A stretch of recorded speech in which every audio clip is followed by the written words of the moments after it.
Aimants téléspectateurs de Gangan TV, bonsoir et bienvenue dans votre émission Sans Tabou, tout s'explique. Cette émission qui vous permet tout simplement d'aller au-delà de la réalité en perçant bien sûr les mystères des faits et phénomènes sociaux. Aujourd'hui également, on va aborder un sujet ou plutôt un thème très intéressant.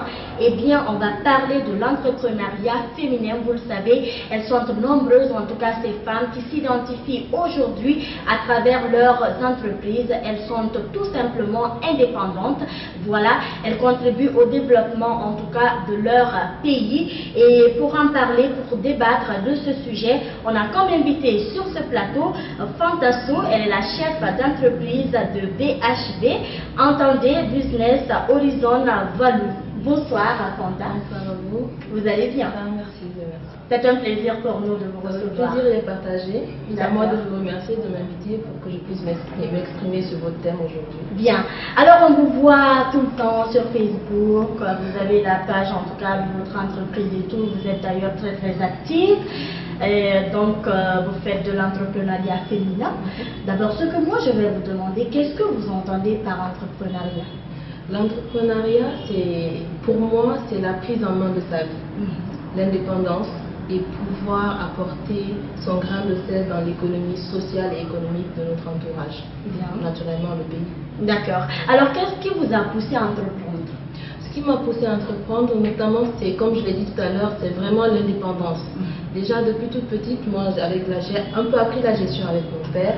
Et donc, je me suis dit, il n'est pas bien toujours d'être là à demander à papa, maman, etc. Donc, je me suis dit, c'est vrai qu'avoir un jour, j'aurai un boulot, ça c'est quand j'étais petite.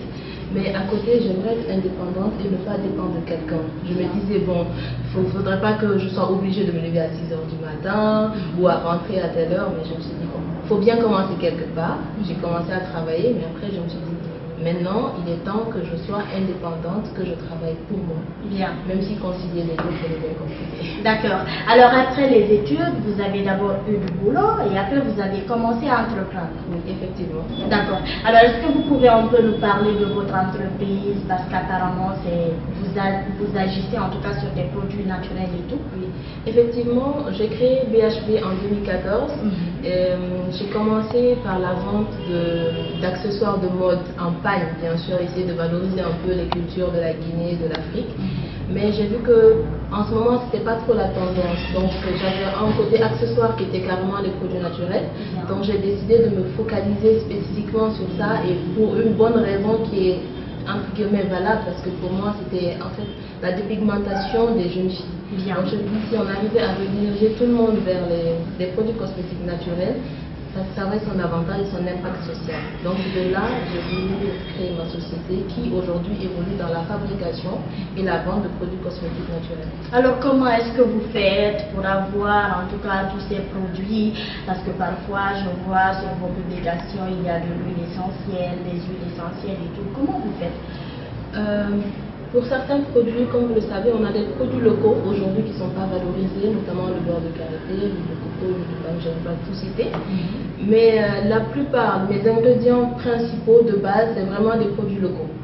Les autres, les huiles essentielles, c'est des produits que soit je travaille avec des collectivités ou des producteurs qui sont au Sénégal ou qui sont en France et qui me permettent d'agrémenter les produits de base qu'on a aujourd'hui pour donner un produit fini pour des soins de perfection. D'accord. Alors, en tout cas, on parle entrepreneuriat féminin.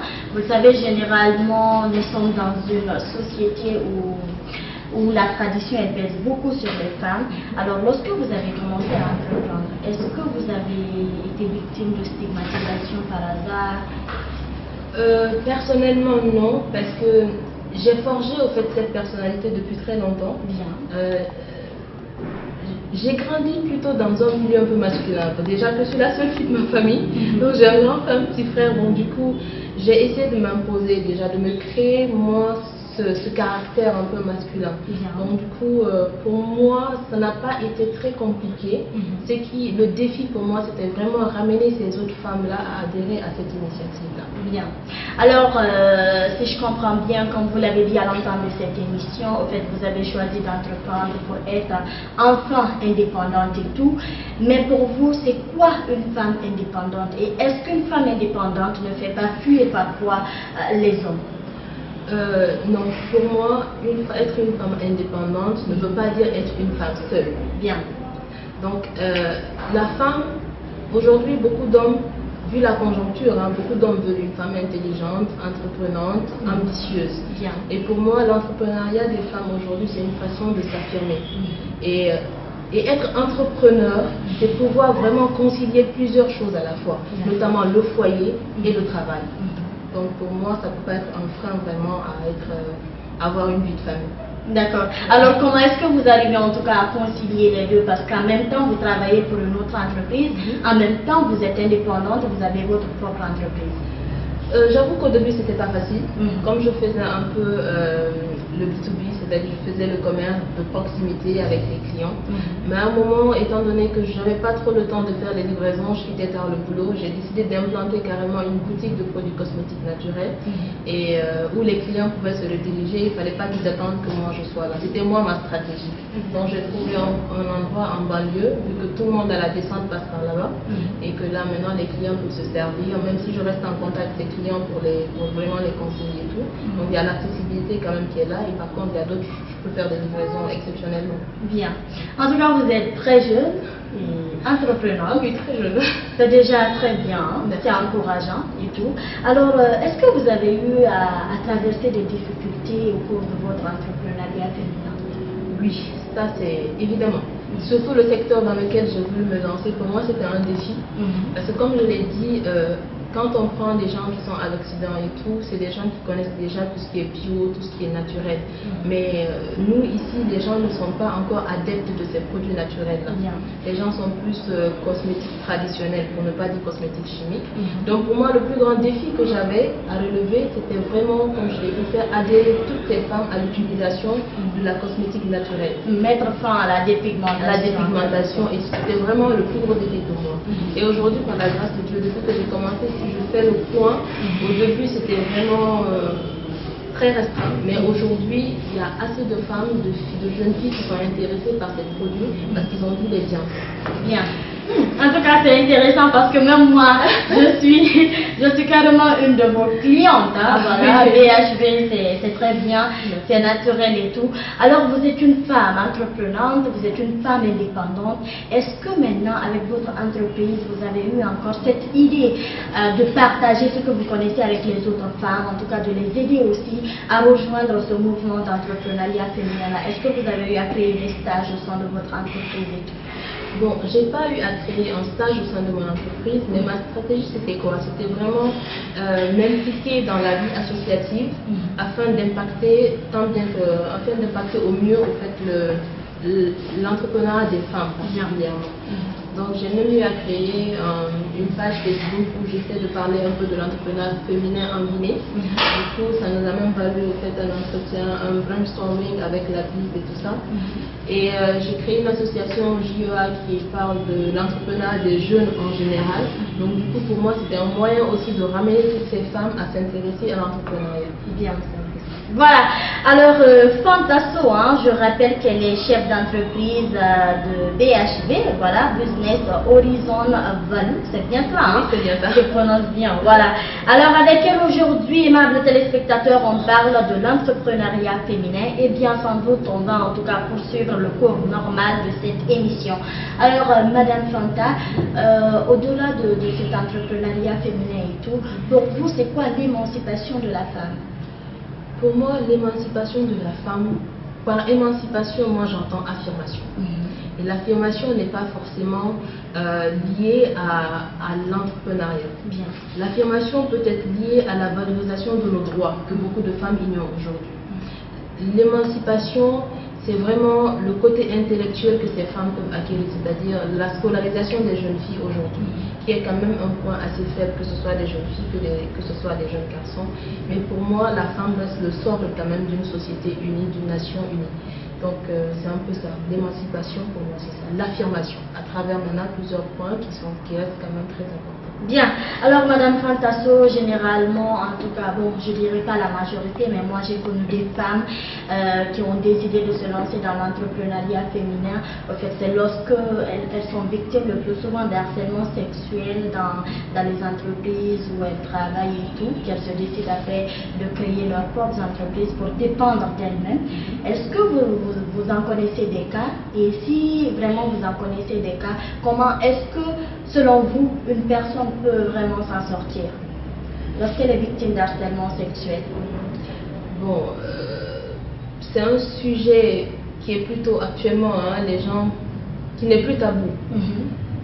Pour moi, lorsque la personne est victime d'harcèlement sexuel, la moindre des choses, c'est que beaucoup de femmes hésitent parce qu'elles ont peur de perdre leur emploi et elles ont peur de ne plus avoir autre chose à faire. Et moi, ce que je vais leur dire, c'est que cet emploi que tu as en ce moment, tu le mets en avant. Certes, il est important, certes, mais si tu l'as eu, c'est que tu peux avoir autre chose. Et ta dignité avant tout, la valorisation de la femme avant tout. Et aujourd'hui, ton employeur qui te fait du harcèlement ne peut rien contre toi devant la loi si tu connais ton droit. Donc que les femmes, que toutes les femmes vont se rentrer sur leurs droits et qu'elles puissent les mettre en œuvre et savoir qu'aujourd'hui qu'il y a des associations, qu'il y a des gens, qu'il y a des radios, des TV comme Gangan aujourd'hui qui peuvent les accompagner pour qu'elles puissent s'affirmer. Ça fait partie aussi de l'émancipation de la femme. Bien. Alors, Madame Fantasso, est-ce que vous ne rencontrez pas en tout cas d'autres problèmes d'ordre peut-être sociaux, par exemple avec les prétendants et tout? Parce que généralement, les hommes le disent souvent aujourd'hui. Bref, qu'il y a certains qui veulent vraiment épouser des femmes qui savent en tout cas entreprendre, des femmes qui ont de l'avenir. Mais il y a deux camps aussi qui ont vraiment très très peur. Il y a d'autres qui ont très peur. C'est vrai que quand on est surtout au début de sa lancée, quand on est vraiment au début de l'entrepreneuriat, on n'a pratiquement pas le temps parce qu'on veut que tout soit au point. Et après on se dit, le temps qu'on accorde à sa vie personnelle, il est vraiment peu. Mais si je dois m'adresser aux hommes, c'est de leur dire que de ne pas avoir peur de ça. Parce que la femme, quand elle aime, elle donne tout. Elle donne tout pour son foyer, pour que sa relation marche, mais à côté, elle donne tout de l'autre côté aussi pour que vraiment il y ait un certain équilibre. Ça, c'est un fait. Mais les femmes, il ne faudrait pas aussi avoir une certaine autorité, je ne dirais pas une autorité, mais c'est un orgueil. Déjà pour dire que j'ai ci, j'ai ça. L'homme reste l'homme, la femme reste la femme, c'est vrai, et le relationnel est plus important. Parce que même dans le business aujourd'hui, tu as besoin de relationnel pour te développer. Donc, c'est vrai, moi-même, ça m'est arrivé à un moment, il y a un homme qui me disait, toi, je ne risque pas d'être avec toi parce que tu es plus intelligente que moi. Ça m'a vraiment fait marrer. Mais l'homme a besoin d'une grande femme lui-même pour avancer. Parce que quand tu n'as pas une femme derrière toi qui peut te dire, ah, voilà, ça c'est bon, ça ce n'est pas bon, vaut mieux faire ainsi. Une femme qui peut analyser, qui peut réfléchir, qui peut te donner des idées et partager ton opinion, tu pourras avancer nulle part. Donc du coup, moi personnellement, je préfère pas avoir un frère qui a une femme bénie, oui. Bien, ça commence bien en tout cas. Alors, Madame Fantasso, aujourd'hui, en fait, actuellement, il y a plein d'étudiants. Voilà, des étudiants sortants qui n'arrivent toujours pas à trouver du boulot, qui sont au chômage. Et certains d'entre eux entendent en tout cas parler d'entrepreneuriat, mais ils ne savent pas ce que c'est, ils ne savent pas comment entreprendre. Alors, comment se lancer dans l'entrepreneuriat? Est-ce qu'il faut, je ne sais pas, assez d'argent ou quelque chose de petit? Qu'est-ce qu'il faut exactement? Bon, l'entrepreneuriat déjà, tu peux le commencer à 0 francs. Pour ne pas être très sceptique, mais tu peux le commencer à 0 francs. Et le fait qu'il n'y ait pas de boulot ne veut pas dire que tu peux faire quelque chose de ta vie. On a vu aujourd'hui des gens qui étaient scelleurs, qui étaient vendeurs de charbon, qui sont devenus de grands commerçants de ce pays-là. Ils ont commencé vraiment très bas. Et s'asseoir comme ça, c'est déjà ne vouloir rien faire. Comme je le dis toujours, dans tout besoin, il y a une opportunité d'affaires. Donc chacun doit pouvoir. C'est vrai que Être entrepreneur, c'est vraiment une qualité, c'est une façon d'être, c'est vrai, mais ça peut s'apprendre. Ça peut s'apprendre parce que quand on regarde autour de nous, pour aujourd'hui, je suppose, voilà, Gangan a été fait parce que voilà, les gens ont besoin d'informations, etc. C'est pareil, un jeune aujourd'hui qui est dans ce quartier, il voit que les gens, par exemple, c'est juste un exemple, il voit que les gens ont besoin, n'ont pas assez d'organisation pour les ordures, entre guillemets. Il peut lui-même venir et dire que moi, je peux me charger de délocaliser vos ordures moyennant tel. Là, déjà, il est entrepreneur. Exactement. Il est entrepreneur. Donc, de rien, on peut aller de rien pour faire quelque chose. Exactement. Donc, il ne faut pas beaucoup d'argent, il faut juste l'initiative, la passion et de savoir ce qu'on veut. Voilà. Alors, qu'est-ce que vous avez à dire à ces jeunes filles, en tout cas, qui aiment toujours, en tout cas, s'adonner à la facilité? Au fait, pour elles, on le sait, on a tout, en tout cas, fait l'université, vous et moi notamment. Donc, on connaît la réalité du terrain. Donc, qu'est-ce que vous avez à dire à ces jeunes filles qui se laissent, en tout cas, berner par ceux qui ont de l'argent? Voilà, et là, elles restent complètement, elles restent totalement paresseuses et dépendantes de ces messieurs-là. Moi, ce que je vais leur dire, c'est que, comme je le dis souvent, c'est que la femme, à elle seule, Dieu a créé la femme, et à elle seule, elle a pu carrément changer le cours des choses. Bien. Donc, si aujourd'hui, si avant on a pu changer le cours des choses, c'était renverser carrément la vie sur terre, c'est qu'aujourd'hui, on peut la remettre en place. Bien. Et que nous, les femmes, nous sommes le socle de la société et nous sommes capables de le faire. Bien. C'est vrai que quelque part, dans la société, tu as toujours besoin de quelqu'un, d'un mentor pour te booster, pour te dire ceci. Et c'est ce qui manque à beaucoup de personnes.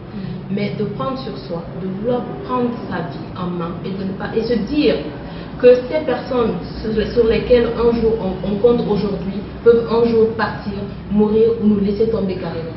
De se dire, de se poser la question, qu'est-ce que je deviendrai si ces personnes ne sont pas là? Et je pense que de là, la motivation peut venir pour vraiment faire quelque chose. Bien, motivation, engagement, détermination, hein, voilà. Volonté, sérieux en plus. Bien, merci bien à vous, Fantasso. Alors, nous sommes en tout cas au dernier virage de cette émission. Donc, tout bonnement, dernier conseil à l'endroit de toutes ces bonnes femmes qui vous regardent aujourd'hui, toutes ces jeunes femmes et filles qui vous suivent actuellement sur Gangan TV. Ce que je dirais, c'est que la femme est un entrepreneur né. Le fait de gérer une famille, de gérer la logistique, les enfants, le mari, la vie personnelle, la vie professionnelle, c'est déjà les qualités d'un bon gestionnaire. Du coup, les qualités d'un bon entrepreneur. Et ce que je vais leur dire, c'est que profitez de cette qualité qu'on a. Surtout nous, femmes africaines, on est connues pour avoir un trait commun, la détermination. Et plus encore, la débrouillardise. Aujourd'hui, les femmes africaines peuvent mieux se débrouiller que les femmes européennes. Donc vraiment user de ça pour commencer quelque part et voir notre vie grandir au fur et à mesure.